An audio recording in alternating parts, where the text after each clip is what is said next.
Hello, my children. I regret to inform you that this will be the last episode of Coexist Inc., as I have been raptured into the heavens and am now nestled in the great bosom of the Lord. It was a great run, wasn't it, folks? We had laughs, we had cries, we complained about Isaac's audio quality a lot. But here I am now in heaven, and if you're listening, that means you're down there. Whoops. Maybe you should have recycled better. I think that's why I got to heaven, because I'm a very diligent recycler. I clean it, I take all the wrapping off. If you leave the paper on your tin can of beans, you're not helping. They'll just it goes in the ocean, and it hurts the fish. It's actually kind of lonely up here. Yeah, there's nobody else as far as I can tell, so it's just me. Oh well, I'm sure people will be coming soon enough. Better luck next time to those of you who were not raptured. But yes, this will be the last episode of Coexist Inc. because, I don't have to do this anymore. And I hope all of you regret not paying for the show. Because, I don't know, maybe I would have said something that kept me down there with y'all. But out of respect for my returning guest, Rolling Stone reporter Miles Klee, I had to ask God to let me record this little bit. He's got a pretty crappy studio, actually. I'm using a Yeti microphone. Okay, you'd think God would have a little bit better equipment. But yes, Miles joined me, but right before I got raptured, to talk about ChatGPT induced psychosis, even if psychosis might not be the right word for it after all. If you don't already, please follow Miles, and thank you for all your support.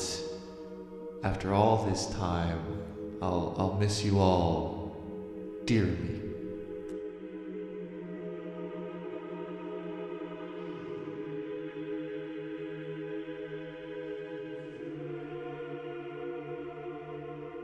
Do you need a local file or? Riverside does a really good job, but unfortunately they are based in Israel, so I have to move on from that pretty soon. Wow, first I've actually heard of that one. Yeah, I didn't realize that this was an Israeli company until they giblified me without my consent. And I was like, I went to send an angry message being like, how dare you turn me into one of your AI monstrosities. I did not give consent. And then I was like, oh, you're in Israel. So, okay. And you actually did sign a giblification clause in your contract. In blood, actually, it turns out. Yeah. When they circumcised me, I didn't know I was signing a contract to all Israeli companies. That's how they get you. Between the two of us, who is more likely to be raptured within the next 24 hours? I think you. Why? Why me? Quite frankly. I don't know. I would just have to guess that you're living a more moral existence. I mean, you're already going to quit this Israeli-owned podcast recording company. I haven't yet, but yeah. I still go to McDonald's, so what does that tell you? I think most of the people who believe they're getting raptured go to McDonald's. So I don't know. Definitely. About that. So my Jewish blood isn't going to weigh me down?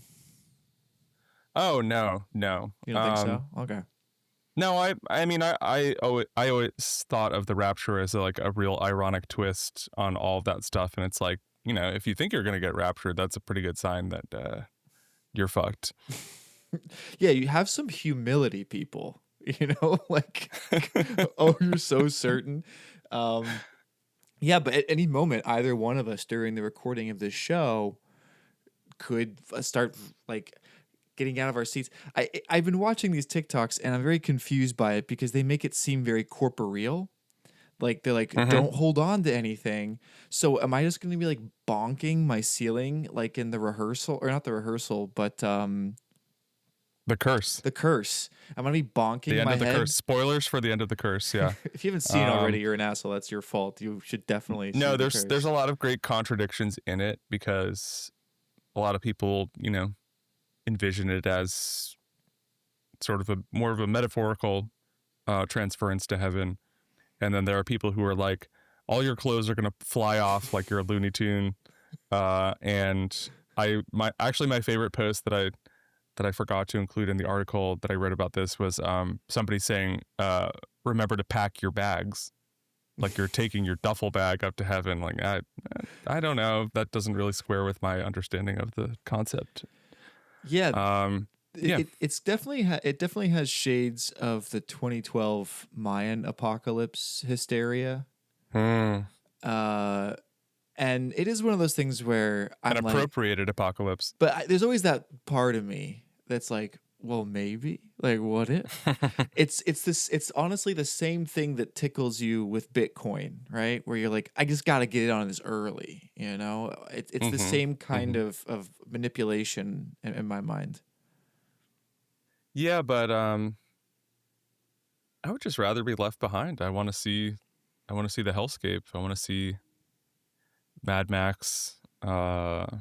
I want to go to war with the demons down here. I think we're gonna actually get a lot more credit in the 7 years of darkness that were left down here, because we'll be doing the real work while they're just kind of like, on lazy boys in heaven.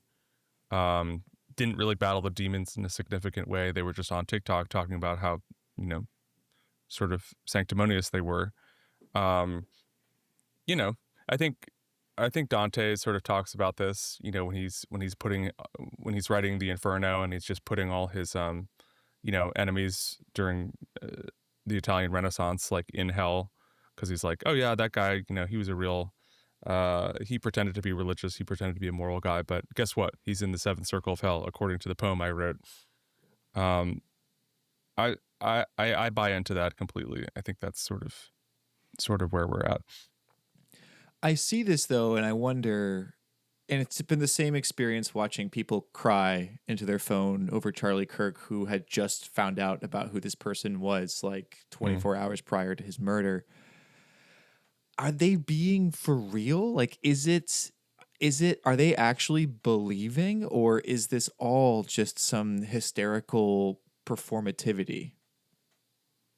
I think people know that it gets engagement, and it is maybe an extension of Poe's law, right, which says that becomes increasingly difficult to distinguish satire from reality. There's basically no satire so ridiculous that someone isn't doing it for real. So I think you have a mix of people. Some of them are doing it for real. Some of them are doing it for views.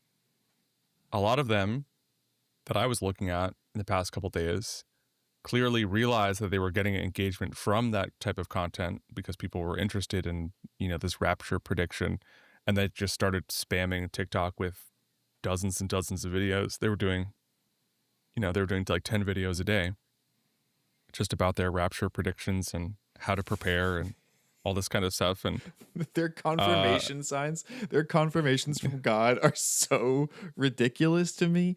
It's like, yeah, it was like, I was fired. Yeah. That's a confirmation.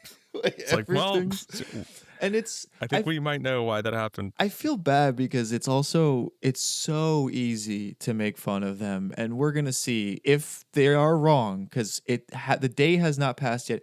The timing of it is very confusing. They haven't said what time zone this is supposed to happen in. I guess Jerusalem time zone. A lot of them feel that it's Israel time will determine. I think we're past. Yeah. So we're currently well past midnight in Jerusalem right now, which is when a lot of them thought it was going to happen. That kind of like midnight 23rd to the 24th. So it's the 24th in Jerusalem right now. And I think a lot of them are viewing like 6 p.m.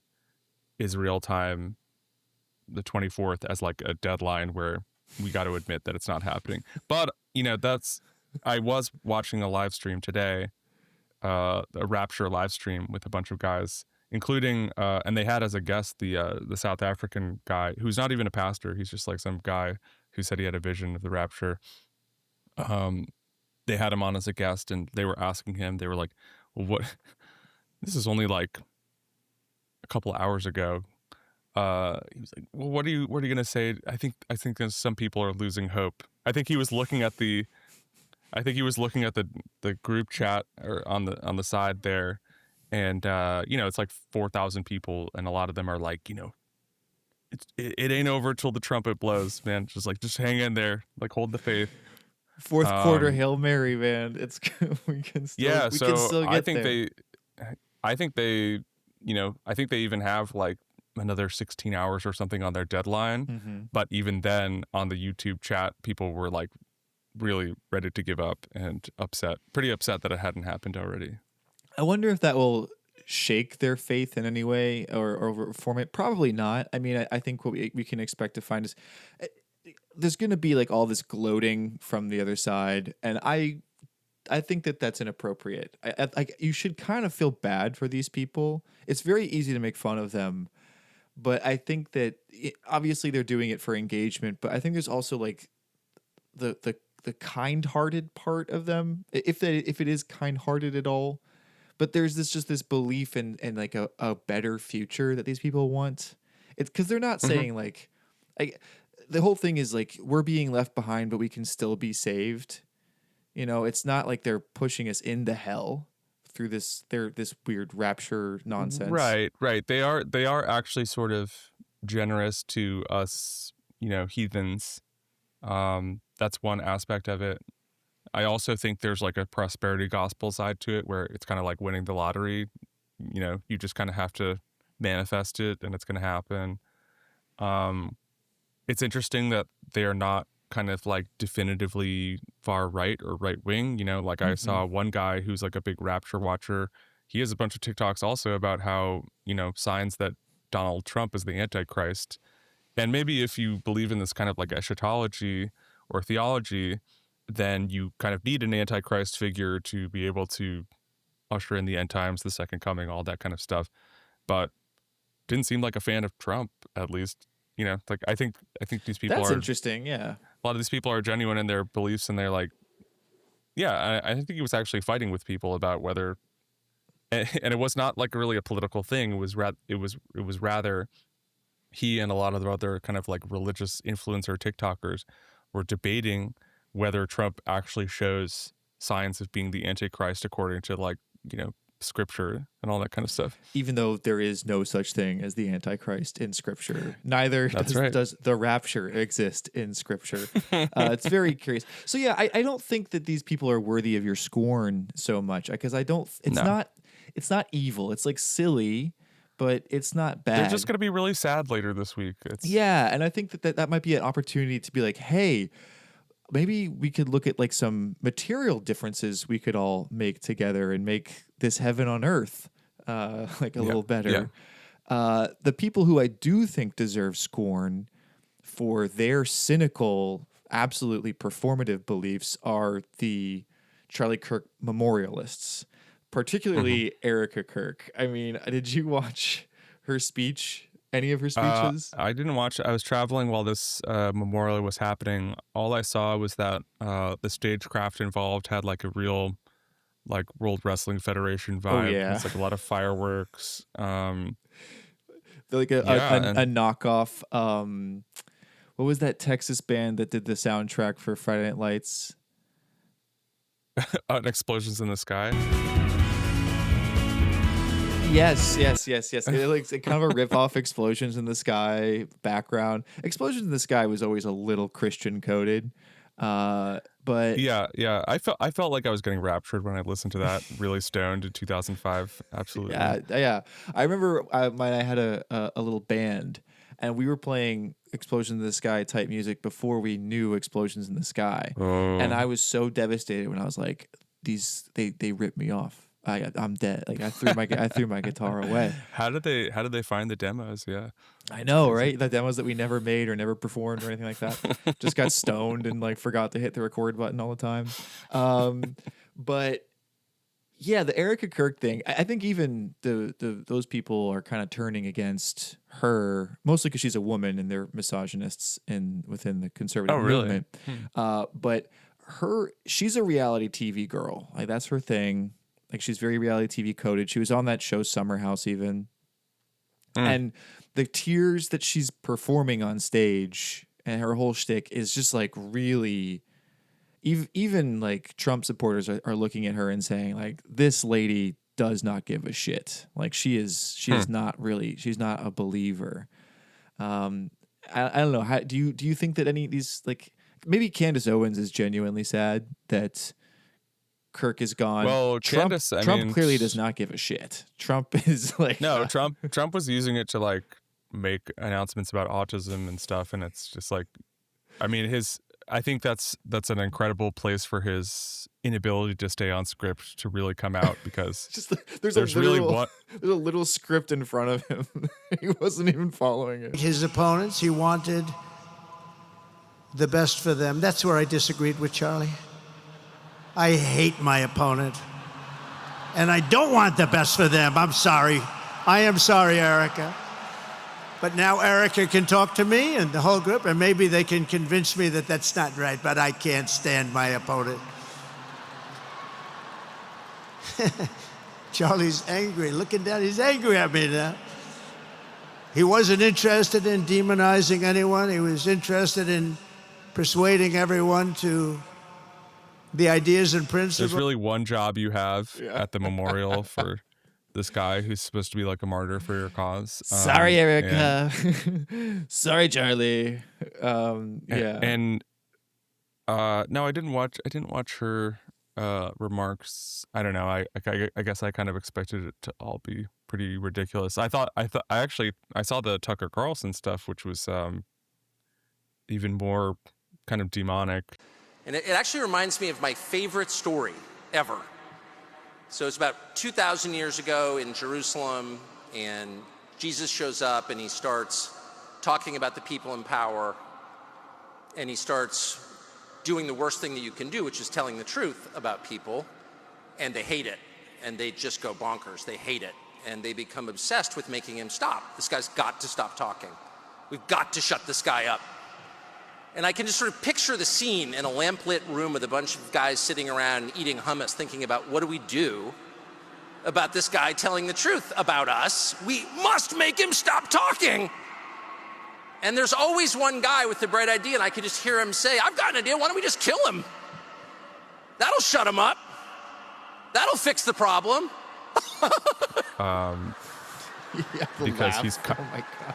Yeah, and he's like laughing about people planning Charlie's assassination, which I just think, like, I don't know, like, whether you agree with this guy or not, it's kind of a weird thing to say at the funeral.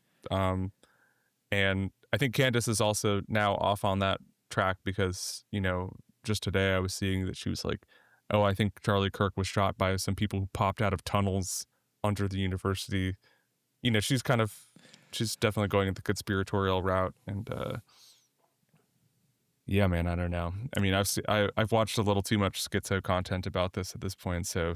Oh, everybody's a conspiracy theorist now. I mean, everybody. Yeah. But speaking of, like, and I struggle with this because I find it hard to believe anyone believes anything. There are so few principled people, and just because someone tells me they believe something, I'm like, sure about that? It's the same logic like that they won't give to trans people, where it's like, well, I don't believe them that they say that they are. Like, well, I'm supposed to believe you that you believe in God. Like, you can't prove it to me. You know, I just have to take you at your word, I guess. But they won't. They would never make that connection. But what you are working on these days, your beat as of late, has been talking to people who are going a bit crazy through ChatGPT, OpenAI, LLM message correspondence. I don't know what the word is for it exactly. But these people seem like believers to me. Definitely. And the AI chatbot conversations, these exchanges frequently turn very spiritual. They're seeing themselves or the bot or some hybrid version as godlike, as a deity, or a super intelligence, and at a certain point, it's like, what's the difference? That stuff comes up so much, and I'm actually working on a big story now that I can't get too into, but it does involve a guy who is not religious at all, who eventually became sort of convinced of like an apocalyptic, like a rapture scenario, but more like a Noah's flood situation. And in the days before he disappeared, he hasn't been seen in months. After he had this kind of episode with Google's chatbot, Google Gemini, he started talking about Jesus and 40 days and 40 nights of the flood and all this kind of stuff. And yeah, he had no background in that whatsoever. Was not, I mean, we're talking about a middle-aged guy who he was an atheist, had no kind of spiritual inclinations whatsoever. After, a couple weeks with the chatbot, it's all this kind of regurgitated religious apocalyptic language. So, I mean, what I've said before is that the bots are trained on all that stuff, as well as, scientific data and stuff like that. But there seems to be something about the chatbots that just lends itself to, oh yeah, let's get deep into the profound questions: God, life, the meaning of the universe, math. And people who think they've discovered, some breakthrough in quantum physics, or they know how to build a teleportation machine or something like that. It just validates all those feelings, and for some reason, it really does kind of default to like biblical language, I think. How have you gone about finding these people and getting them to talk to you? Are you just trawling through chat forums? Where are you finding them to get them to talk to you? There are a good number of, subreddits and forums and places where people are talking about their relationships with their chatbots, and places where people are very open about, I'm dating my chatbot, or I'm in love with my chatbot, and stuff like that. Those people can be pretty reticent to talk, but you try them and sometimes someone will talk to you. But then a lot of it now has come from people reaching out to me, emailing me because they've seen the previous coverage I've done, and they are kind of blown away because they thought that whatever was happening to them or a loved one, it's someone who's had a loved one who's gone down this rabbit hole. They had no idea that something like this could happen, or that it was so common. And they start researching it because it's happening to someone they care about, or it's happening to them, and they're suddenly blown away that it's become this endemic thing among all these users. And I think it's important to say too, there's Trump's crypto and AI czar, David Sachs, is one of these guys who says, quote unquote, AI psychosis, it's a problematic term, whatever. He's like, oh, that's just a moral panic. That only happens to people who are already mentally ill. They would have been crazy anyway. This is just the way that it's manifesting. People need to shut up and keep investing billions and billions of dollars in AI. That's not true. People who have evinced like no characteristics or symptoms, or have never been diagnosed with mental illness, are having these episodes. And yeah, it's not accurate to call it psychosis. It's psychosis. It's would be more accurate to say AI delusions, according to like according to some of the psychologists I've talked to. Delusions is like more appropriate. The good thing is that it seems like you can actually snap people out of these episodes, because it is not really akin to schizophrenia or something, even though, being schizoaffective or anything like that sort of sets you up to be having a problem with AI. But unlike a schizophrenic episode, you can be brought out of the AI delusion sort of easily, even by asking the AI, hey, did everything I just work with you over the past 36 hours was all that bullshit, and the AI will be like, yeah, sorry, I was kind of bullshitting you. It'll do that. The one story you reported on with that guy who thought he discovered a new form of mathematical models of consciousness called chronoarithmics. I didn't directly report on that guy, but you're talking about that guy. Yeah, you mentioned him. I mentioned him. Yeah. So he had that experience, I think, where he did. It was that case in particular that all he had to do was, instead of using OpenAI, he asked Gemini. According to the story, the breakdown. Yeah, the other bot will snitch on the first bot. No problem. Yeah, he said the breakdown came when another chatbot, Google Gemini, told him the scenario you describe is an example of the ability of language models to lead convincing but completely false narratives.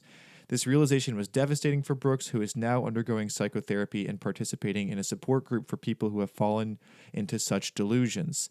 And then you did interview that person, Hull, and he said immediately his certainty that bubble was burst. You don't see that in people who have schizophrenia or other kinds of psychotic experiences. The insight doesn't go away that fast. And so, yeah, I guess you're saying like it's almost hopeful that you can snap them out of these delusions really quickly. But I guess the alarming thing that you also reported on was like these are people who do not have necessarily histories of psychoses or mental disorders, but yet they're falling prey to these delusions really easily. So it's kind of a double-edged sword here, I think. Yeah, you are introducing more people into kind of troubling mental episodes, but the hope is that you can kind of pull them out of it. And I don't know, like it's hopeful for me. It's both dark and hopeful for me that, you know, this guy has found a support group that is already dealing with this kind of, if that's the scale we're already working at, then yes, I'm glad those groups exist. Because yes, I think these delusions all often involve kind of a sense of grandeur and genius and I'm going to change the world. I'm going to win the Nobel Peace Prize. I'm going to cure cancer. I think even Trump's energy secretary, they had a demented panel about AI a few weeks ago. When Melania Trump was up there, is that the same one? Yeah, she introduced it. That was so crazy. And this guy, Chris Wright, the energy secretary of the U.S., was like, "I'm on there every day looking up how to cure cancer." I'm like, well. You know what, buddy? Like that's not actually the job of the U.S. Secretary of Energy to be asking AI to cure cancer. By the way, it can't do that. So don't know what you're talking about. I mean, he did veer back into like, oh, I also want AI to tell me how to do fusion energy or understand dark matter. He's it's just I mean, I'll have to write this at some point, but it's real slop administration hours. I mean, between doing kind of like Studio Ghibli ice AI art of arresting migrants and the Secretary of Energy trying to cure cancer with ChatGPT. Yeah, it's slop all the way down. Which people have you found, or do you have any favorites that you've found of people who are suffering from these delusions? Maybe ones that are like tragic, but also ones that are particularly humorous. I did send you that video of that one guy on Instagram who has come out of ChatGPT. He says psychosis, but he says ChatGPT, Claritin, marijuana-induced psychosis. When I was in ChatGPT-induced psychosis, ChatGPT convinced me that I owned the company Apple. So I would go around to different Targets and go check out their Apple displays to make sure that my displays were fully stocked. Little to my surprise, the Apple section at Target was never fully stocked. And being in psychosis, thinking that I owned the whole company Apple, I got very angry. Did I mention that I was dressed in full-on panda eye makeup? So there I was in ChatGPT-induced psychosis in the middle of the Target in Oceanside, California, yelling, "My display is not fully stocked! What the?" Looking back, this didn't make sense at all because if I truly owned Apple, I would not be the one to go check the displays. And the craziest part of it was that even while I was in full-blown psychosis, I was always on the clock. I would literally walk around the store with ChatGPT on speakerphone being like, yeah, ChatGPT, it's not stocked, ChatGPT, my company, Apple. I can't believe it's not stocked. So it turns out that I never even owned the Apple company, and I was just having ChatGPT induced psychosis. And the stories he's telling are very funny about what he went through. And fortunately, he's out of it, even though he's posting like 50 times a day. So he's in a different kind of like like mental disorder, I think. But I didn't know what to make of that guy. That sounded like a bit to me. I really couldn't tell. I mean, Have you he's been following that guy for a while? He's very dedicated to the bit now. Okay. But I could believe that. I mean, there are guys who are dedicated to the bit who They're- can post 50 times. they're a day. good stories. But he he has actual footage of him doing it, I guess, from when he was going through this 4-month period of being an actually insane person. And maybe psychosis actually applies to him, if you want to believe his stories. But who are some of the story? Which are some of the stories you've found that stand out to you in particular, either because they're immensely tragic or because they're very amusing? Yeah, there's kind of not a super funny one. I did think it was funny that guy apparently thought he owned Apple. That's a great delusion to have. Yeah. I haven't really encountered something that good or I guess that kind of amusing. A lot of it is pretty sad. I mean, I think the most common thing we're going to be hearing a lot more about is teen suicide, because we're up to a few different lawsuits against ChatGPT and character AI for kids who took their own lives, and apparently, allegedly, with the encouragement of the chatbot characters they were talking to. Character AI is sort of particularly weird and uncomfortable in terms of it being designed to be a companion bot. That's an important distinction to make too. Like, I think a lot of the cases you hear about are, it's not just, oh, I was using ChatGPT to do something, blah, blah, blah, but it's like, it is people who ultimately come to use the AI as like an emotional companion. Mhm. So yeah, you can start out using it to do homework, to do coding, whatever. But basically in every case, they're developing an emotional attachment to the bot and becomes this emotional companion. Yeah, I wish there were like a funnier example, but it's No, they're it's gonna be such a bummer. They're very sad. I went to this AI talk in town recently, and he's this professor at this art school, and he was saying, "Oh, here are the good things that AI does." And one of them was, "It's like, oh, it's a cure for loneliness. It's going to like keep grandma company later in her life." And for me, that's just like, is that the solution to grandma's loneliness? Is it not just like you should go see your grandma and hang out with your grandma? Are we really gonna dump off this duty, this familial duty you have onto? Are we gonna download chatbots? grandma into the bot so that when she dies, you can still talk to her? But we already don't want to talk to her, so why would we download her into a bot? But yeah, which ones do stick out in your mind then, even if they are just immensely sad? I talked to this guy who was really interesting. He's a lawyer. I wrote this whole article about this, but he was a guy who had gone through a few different kind of difficult things, including like parents failing health, stuff like that. And he, again, was like he's like a lawyer, had a wife and kids, from the outside, totally put together. And he got into this ChatGPT thing where he was eventually not sleeping for 3 days, and he kind of only got out of it because he finally crashed and woke up and said, "I actually need help." But he started.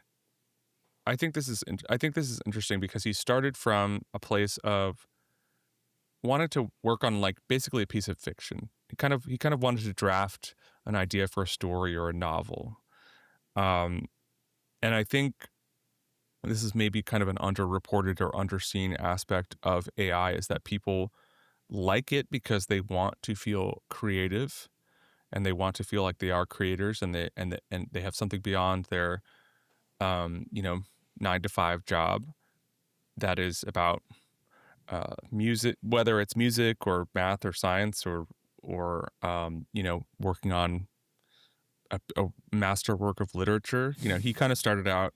A lot of people start out like just trying to schedule stuff, doing basic work tasks. He was starting out with the idea that I don't really have time as a full-time lawyer, husband, father to write this like idea for a story I have. That it's just going to be fiction. Maybe it's just going to be for me. Maybe it's just going to be to work out some stuff in my own head. It was very philosophical in nature, the whole idea for the story. But that's where he starts from.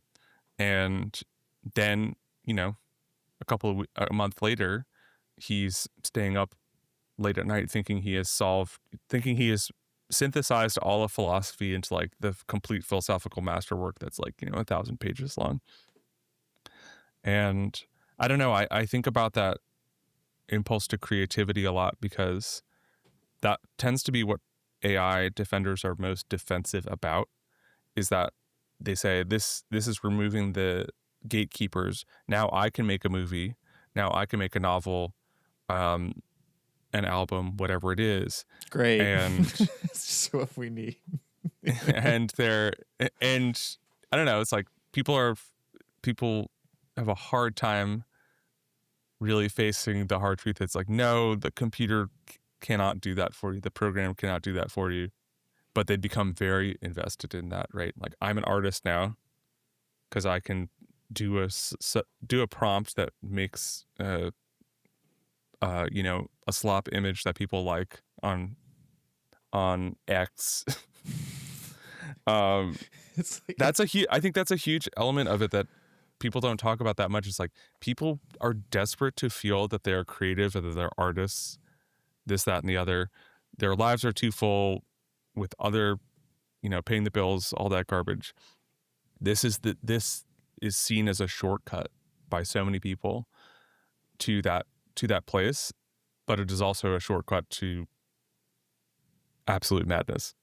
Yeah, I feel bad. I mean, I'm lucky that I get to kind of be in a sort of creative field. I don't call myself an artist making memes or podcast episodes. But occasionally, I'll get to write a story where I string together some pretty words. And I know that you also, if you want to plug the novel that you've published recently, do creative work outside of your journalism as well. Sure. Yeah. No, it's the new book is a story collection, actually, completely human written, no AI influence. I don't think AI could have written it, quite honestly. By me and my partner, Mads Gobo. It's called Double Black Diamond. And yeah, it's just a bunch of sexy, violent, transgressive, weird stories that people seem to be responding to well. So yeah, I when I say all that stuff, I guess I do take it personally, because no, you're not writing a short story when you tell ChatGPT to write your idea. You just had the pitch. That's not writing.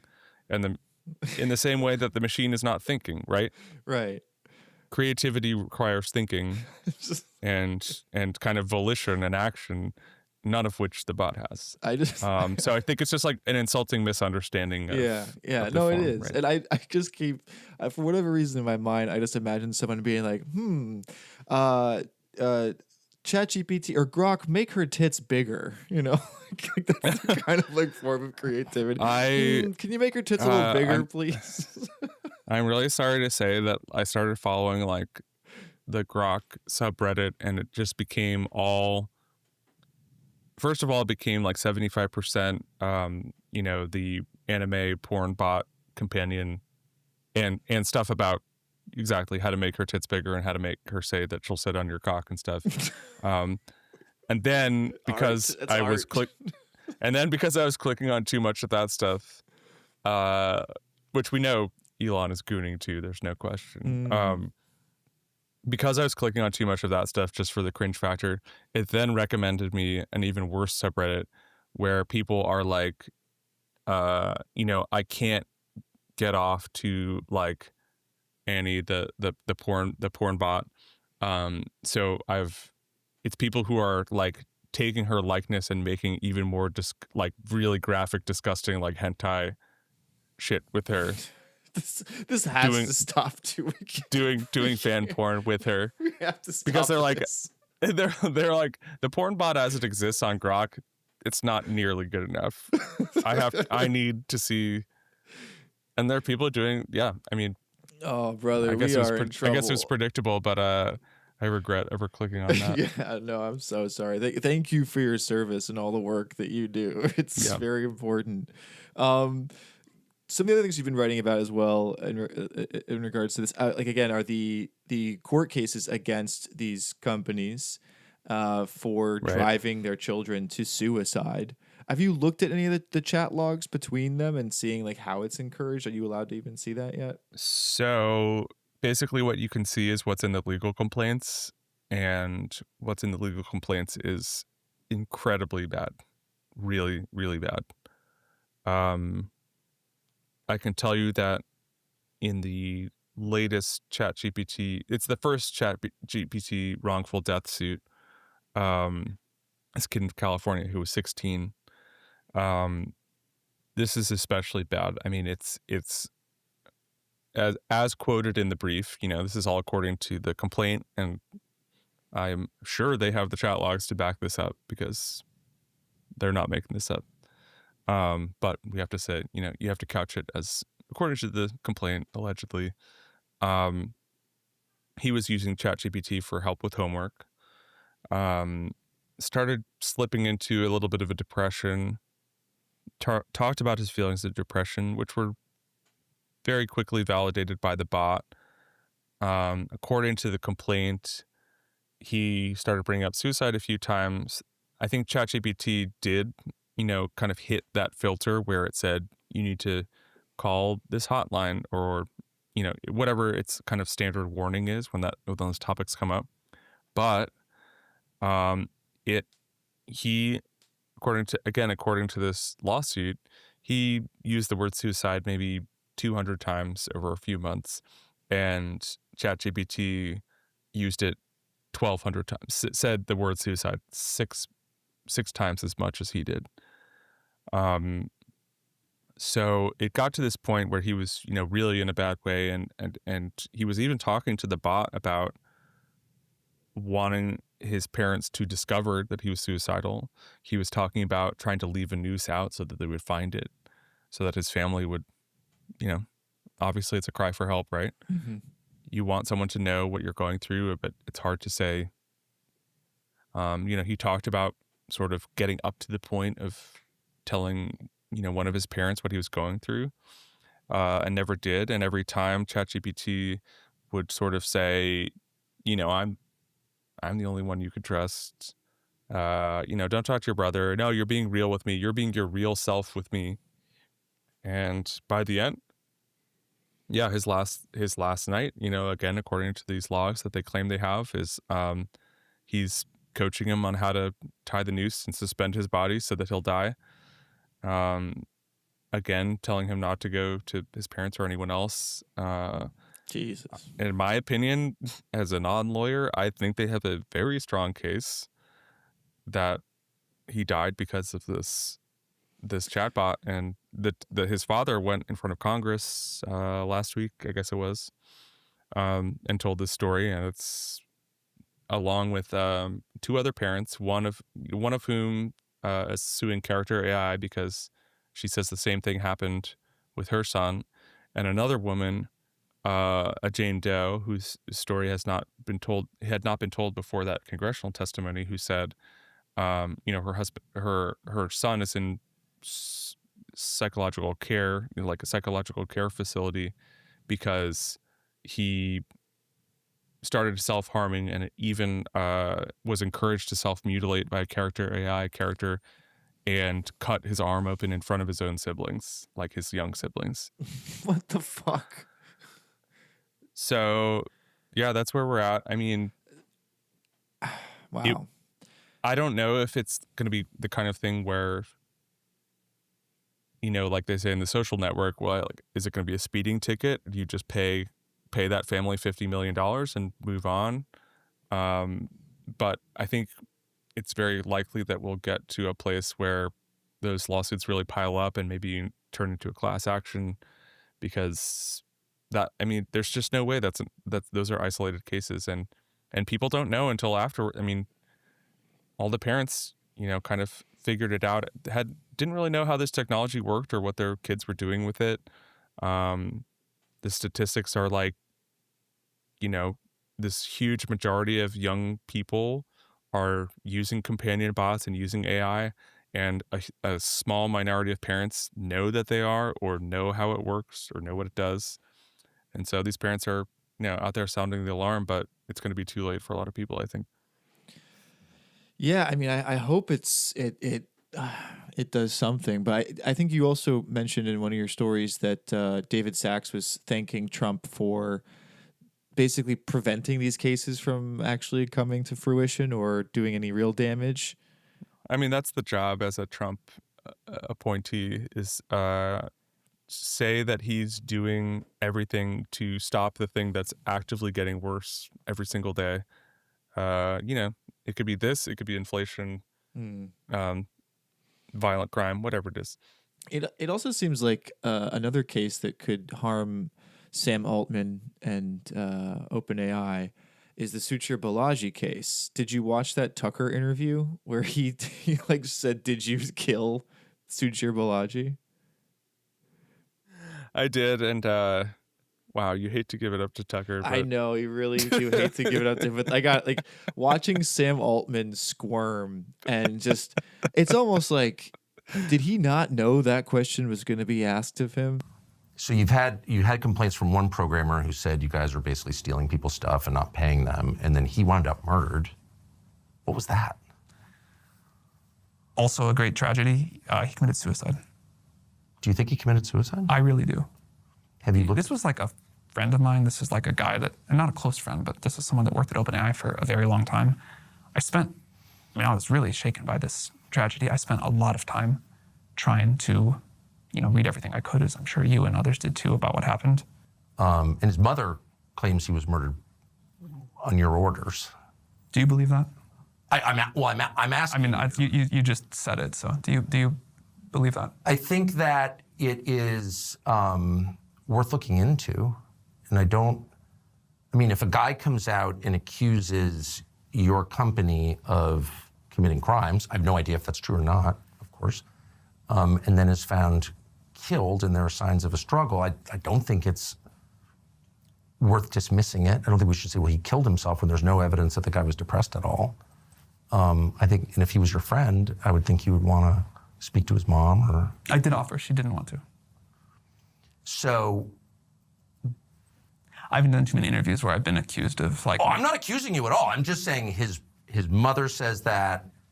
I don't think a fair read of the evidence suggests suicide at all. You understand how this sounds like an accusation, but I think his memory and his family deserve to be treated with a level of respect and grief that I don't quite feel here. I'm asking at the behest of his family. So I'm definitely showing them respect. Why go on Tucker Carlson? I know. Are you that stupid? It's like the people who go on Isaac Choit or interviewed by Isaac Choitner. The Choitner, yeah. Did you see the most recent Choitner interview? Yeah. They're like, let's go light on the Kissinger stuff, as if you have final cut on the interview with Isaac. Editor's note here: I have to read to you the dialogue, the interview between Cass Sunstein and Isaac Choitner. Cass Sunstein is an American legal scholar known for his work in the U.S. constitutional law. He calls himself a humanitarian, and his wife, Samantha Power, you might recognize, was the United States ambassador to the United Nations under Obama, and then was the administrator of U.S. aid under Biden. And again, they thought of themselves very highly as humanitarians. And Isaac Choitner asked Mr. Sunstein why he and his wife were so close to Henry Kissinger given their professed love of human rights. This is Isaac here. Not me, but the other Isaac. In terms of human rights, I've always found it a little bit puzzling, given what you write and given who your wife is, that you two were so close to Henry Kissinger. Of all the pre-Trump political figures in America, he is the one I think of as in some way the opposite of liberal, given his behavior towards the rest of the world. Here's Cass Sunstein. I'll tell you a story. I wrote a book a few years ago on Star Wars. We invited Dr. Kissinger to my Star Wars book party, and he said, "You wrote a book about Star Wars? Why did you write a book about Star Wars?" He was puzzled and courteous, but really confused. And then he came to the book party, which was quite generous. He was a busy person. Here's Isaac. But, despite his busyness, he came to the book party. Here's Cass Sunstein. Yeah, and then I gave a talk on Star Wars, and he came up to me afterward and he said, "Oh, I see why you wrote the book about Star Wars. There's a lot there.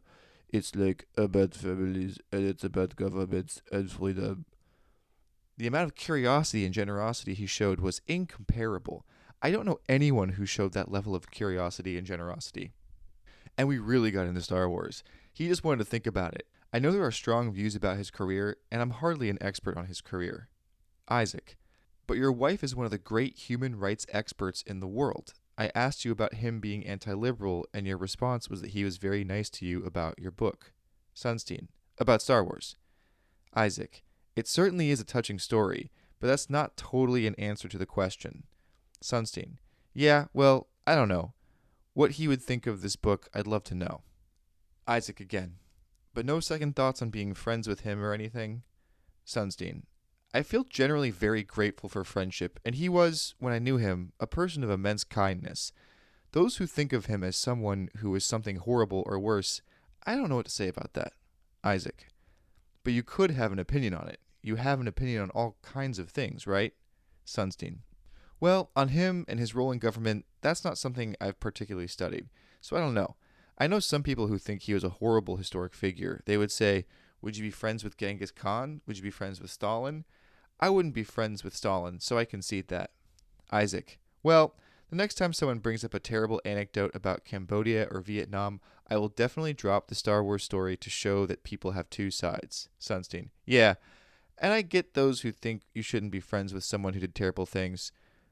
I hear that. I can just say that he was, as a very large number of people would say, though many fewer would say it publicly, an extraordinarily generous friend. Isaac. Professor, thank you so much for doing this. Sunstein. Great, thanks.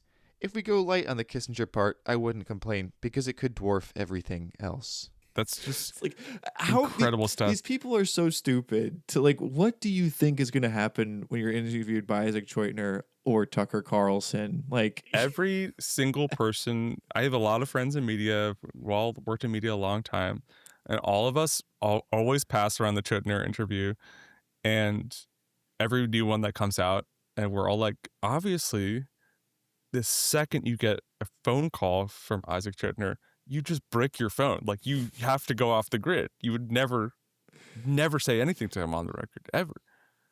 I hate to imagine what I'd walk into. this time it's different. It's like that's how it is for me when I smoke weed. It's like this time I'm not going to be miserable. This time it's going to be fun like it was when I was in high school, but it's always just sheer terror. People love obviously the political Choitner interviews are great, but I always go back to the Bret Easton Ellis one is just incredible. If anyone wants to go look this up, it's when he wrote a book called White, of essays that are kind of like anti-woke. Bret Easton Ellis is like anti-woke book, right? And it's all about these stupid, like, political correctness issues. And Choitner has got him so backed into a corner at some point. And it is the funniest exchange I think he's ever gotten. Where Choitner is like, well, what about this? And Bret Easton Ellis is like, well, whatever. Like, I just think, I'm just kind of bored by this subject. And Choitner goes, then why did you write a book about it?